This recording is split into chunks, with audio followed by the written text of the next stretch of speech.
بسم اللہ الرحمن الرحیم۔ اس کی جوانی ڈھل گئی تھی۔ کچرے کے ڈھیرے سے پلاسٹک، لوہا اور ردی چنتے چنتے گو کہ کام مشقت والا تھا، مگر اس کے حلال کمانے کے لیے اٹھائی گئی مشقت بھی مومن کے لیے عبادت کا درجہ رکھتی ہے۔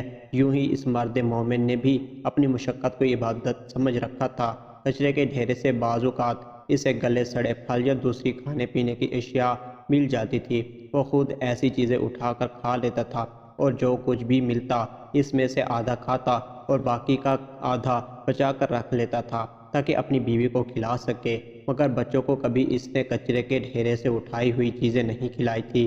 اس کے ساتھیوں نے ایک بار اس سے پوچھا کہ تم کچرے سے اٹھا کر جو بھی چیزیں کھاتے ہو آدھی بچا کر کیوں رکھ لیتے ہو؟ ساتھی کا سوال سن کر وہ مسکرایا اور مسکراتے ہوئے جواب دیا کہ باقی کا آدھا بیگم کو دیتا ہوں، بچوں کو کچرے کے ڈھیرے سے اٹھا کر نہیں کھلاتا۔ میرا خود سے عہد ہے کہ بچوں کو محنت سے کما کر کھلاؤں گا، گلا سڑا بچہ کچا اٹھا کر یا مانگ کر نہیں۔ اس کا جواب سن کر اس کے ساتھی نے مشورہ دیا کہ پھر جو کچھ بھی ملے خود پہلے نہ کھایا کرو، بلکہ جا کر بیگم کے ساتھ مل کر کھایا کرو۔ ساتھی کا مشورہ سن کر وہ ایک بار پھر مسکرایا اور مسکراتے ہوئے جواب دیا کہ بیگم کے ساتھ مل کر نہیں کھا سکتا، اور بیگم کے ساتھ مل کر نہ کھانے کی وجوہات یہ ہے کہ ایک تو بیگم کے لیے اچھے ذائقے والا پھل یا چیز لے کر جاتا ہوں، دوسرا اس پھل یا چیز کا خراب حصہ میں کھا جاتا ہوں تاکہ میری بیوی کو نہ کھانا پڑے، تیسری اور سب سے بڑی وجوہات یہ ہے کہ میں اس لیے بھی ہر چیز پہلے کھا لیتا ہوں تاکہ کوئی زہریلی چیز نہ لگی ہو، اگر کچھ ایسا ویسا ہو تو میرا نقصان ہو جائے، میری بیوی بچ جائے۔ اپنے ساتھی کی باتیں سن کر دوسرے دوست حیران رہ گئے تھے۔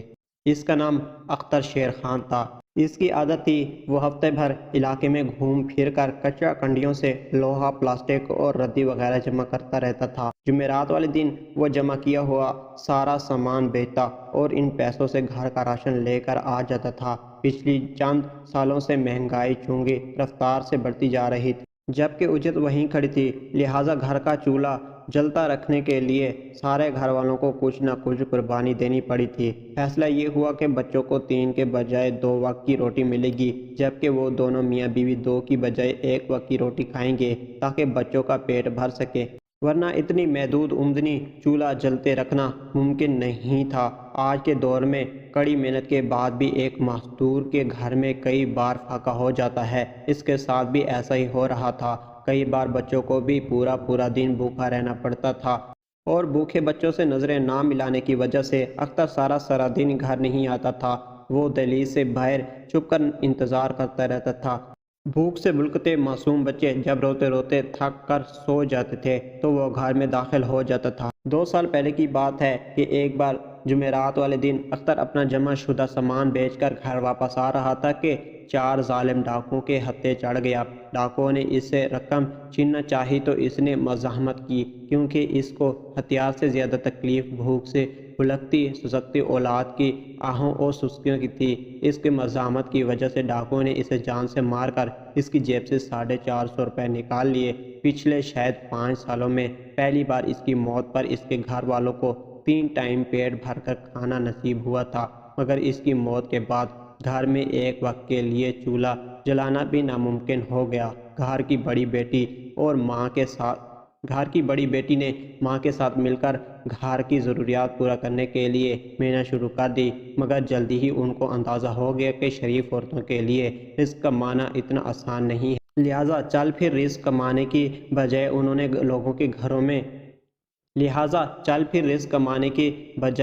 لوگوں کے گھروں میں کام کرنا شروع کر دیا۔ ان میں سے بھی ایک گھر کا مالک درندہ صف نکلا۔ اس نے معصوم یتیم بچی کی عزت سے کھیلنا چاہا اور ناکام ہو جانے پر دونوں ماں بیٹی پر چوری کا الزام لگا دیا۔ اہل علاقہ اور چند دوسرے بھلے لوگوں کی وجہ سے ان کی جان پولیس سے چھوٹ گئی، مگر ان کا اعتبار کرنے کے لیے کوئی تیار نہیں تھا۔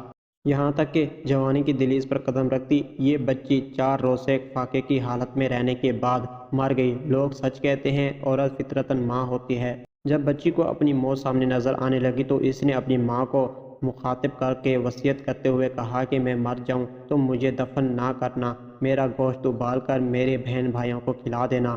اختر کی موت کے بعد جب اس کی بیٹی کی موت پر بھی اس کے بچوں کو 3 وقت کے لیے پیٹ بھر کر کھانا نصیب ہوا تو معصوم بچے اپنی ماں سے اپنی بہن بھائیوں کے نام لے کر پوچھ رہے تھے کہ اماں اب فلاں مرے گا تو ہمیں ڈھیر سارا کھانا ملے گا، پھر فلاں مرے گا تو ہمیں ڈھیر سارا کھانا ملے گا۔ 5 سال کی معصوم بچی نے باقیوں کی دیکھا دیکھی اپنی توتلی زبان سے کہا کہ جب میری ماں تو بھوت لدے گی تو میں مر جاؤں گی تاکہ میری ماں روٹی کھا سکے۔